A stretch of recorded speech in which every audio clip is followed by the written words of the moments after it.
So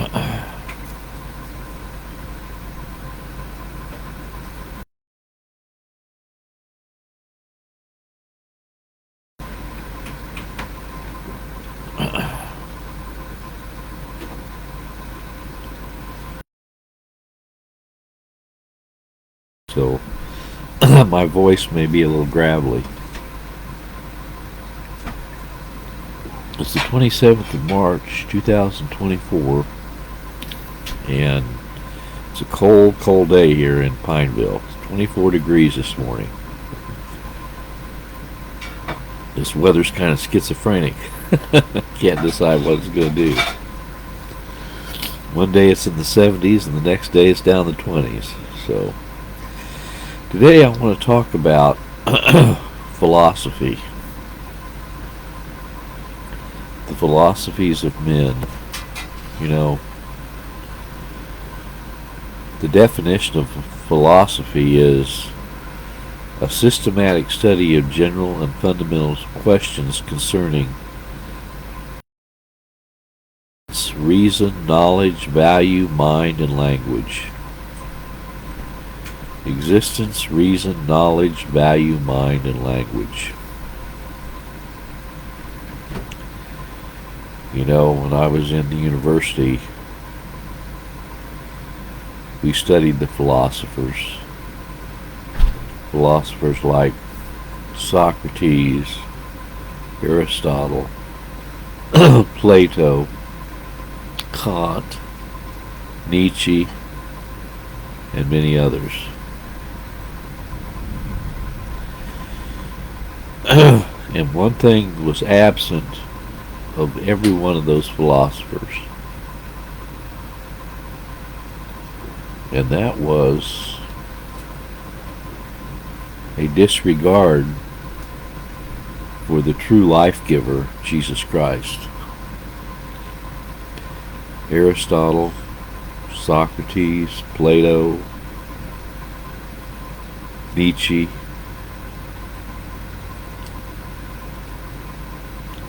Kant, they did not recognize Jesus Christ as the Son of God, as the one who had all knowledge. And so all of their so-called knowledge was irrational knowledge because they didn't know the one true God.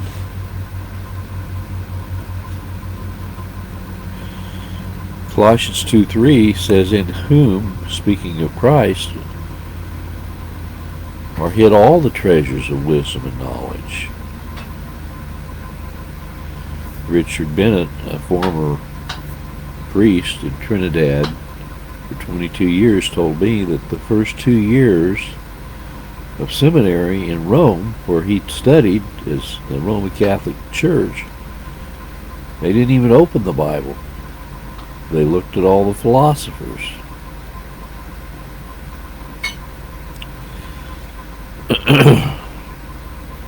Hosea 4:6 says, "My people are destroyed for lack of knowledge. Because thou hast rejected knowledge, I will also reject thee. For thou shalt be no priest to me, seeing thou hast forgotten the law of thy God, I will forget thy children."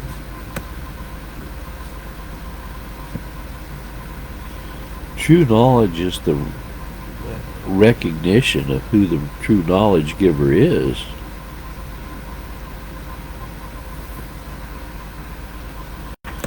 We can't have true knowledge if we don't know the knowledge giver.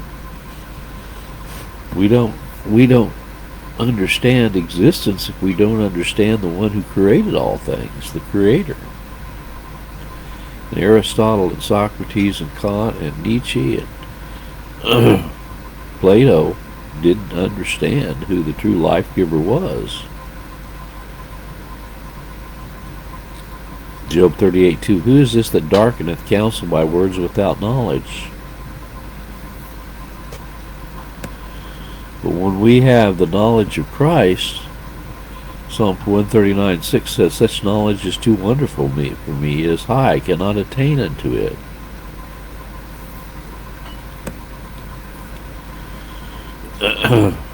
Ephesians 3:4, whereby when you read you may understand my knowledge in the mystery of Christ.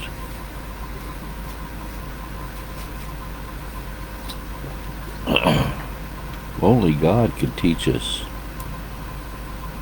good knowledge and judgment. Psalm 119:66. Teach me good judgment and knowledge, for I have believed thy commandments.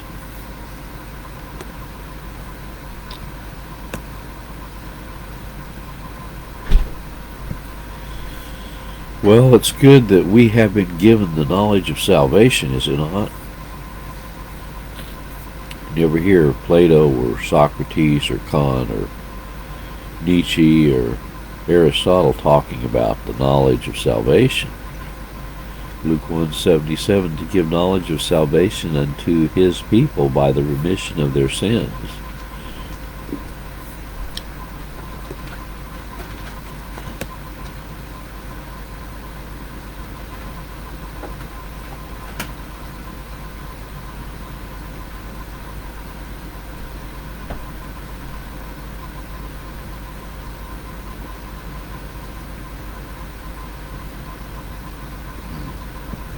Proverbs 2:10, when wisdom entered into thine heart, and knowledge is pleasant unto thy soul. So the wisdom of men is foolishness with God. You know, you can see that in 1 Corinthians 1 and 2. But Proverbs 2:6, the Lord giveth wisdom, out of his mouth cometh knowledge and understanding. We can't get knowledge from anywhere other than the knowledge giver, and that is Christ. Romans 10:2, I bear them record that they have a zeal of God, but not according to knowledge.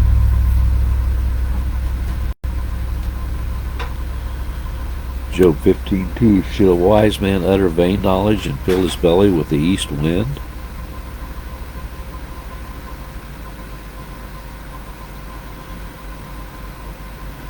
Proverbs 33, I had neither to learn wisdom nor have the knowledge of the holy. Well, the philosophies of men, the word knowledge is found 169 times in the Bible. And you find two kinds of knowledge described there, the knowledge of men and the knowledge of God. 2 Timothy 3:7, ever learning and never able to come to the knowledge of the truth.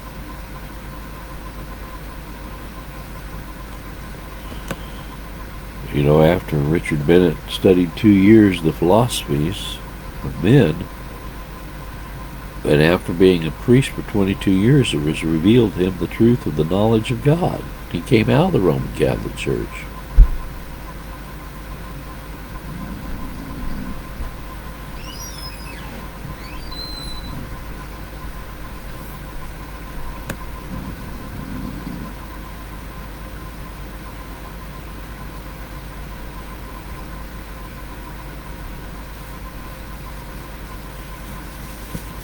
Proverbs 5:2, that thou mayest regard discretion, and that thy lips may keep knowledge. Jeremiah 11:18, the Lord hath given me knowledge of it, and I know it. Then thou showest me their doings.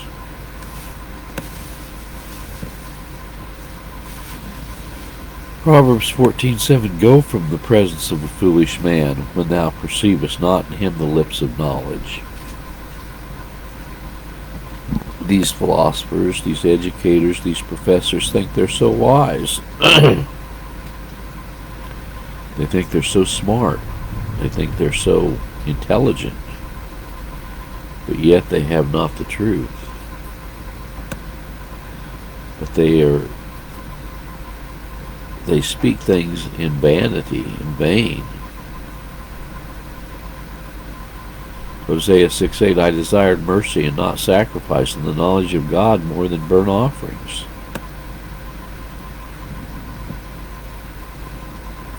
2 Peter 1:2, grace and peace be multiplied unto you through the knowledge of God and of Jesus our Lord.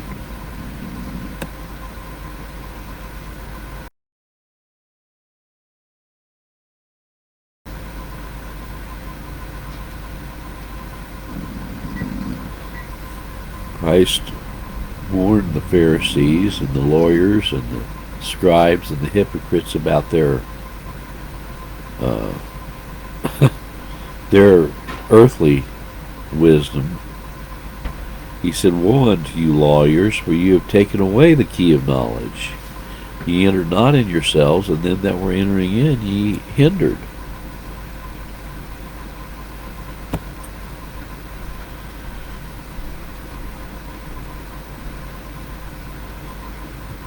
And so, when we see this, we see what's going on.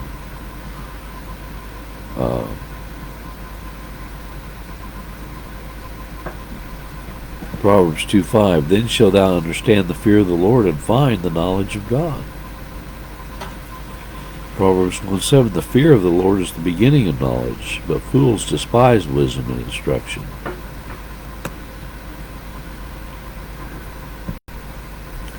First Samuel 2:3, talk no more so exceedingly proud. Let not arrogancy come out of your mouth. For the Lord is a God of knowledge, and by him actions are weighed.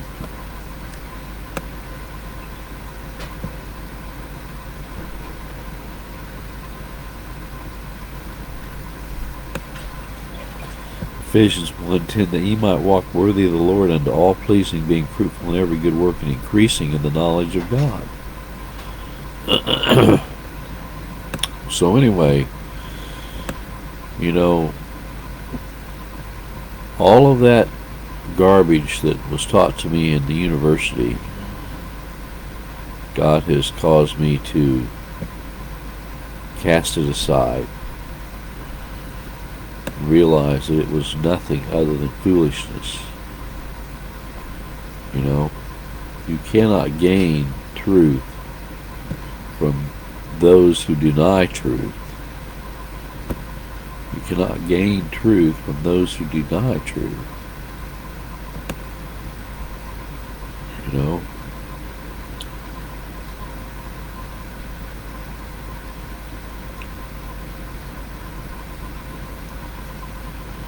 So this morning, let us go to the one who gives all knowledge, Jesus Christ, and cast off the evil works of darkness. God bless.